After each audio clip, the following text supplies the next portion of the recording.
जय माँ इंद्राक्षी जयम्बे। अनेकों बार एक सवाल आता है, क्या दुर्गा कवच के मंत्रों का हम यज्ञ कर सकते हैं?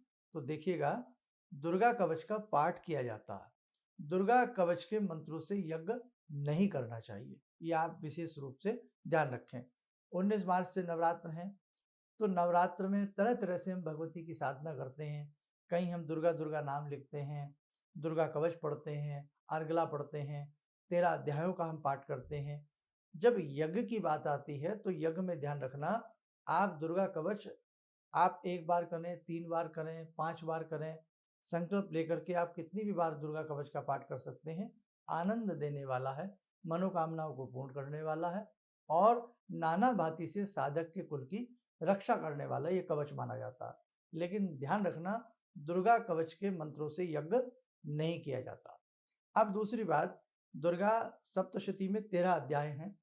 उन अध्यायों में भी 7 आहुतियाँ ऐसी हैं जिनका निषेध है, जिनका यज्ञ नहीं किया जाता। जिसमें कि प्रथम अध्याय का एक मंत्र है। प्रथम अध्याय के साथ-साथ ऐसे ही चतुर्थ अध्याय के 4 मंत्र हैं और ऊपर से 2 दूतवाच हैं।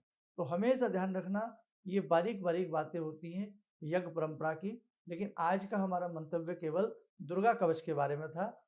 दुर्गा सप्तशती की वो विशेष प्रकार की कौन से मंत्रों की आहुतियाँ हमें नहीं देनी चाहिए और उन मंत्रों को मानसिक रूप से जब हम जपते हैं तो उनके स्थान पर किन मंत्रों की आहुति दी जाती है, ये अलग से हम एक चैप्टर आपके लिए बना देंगे।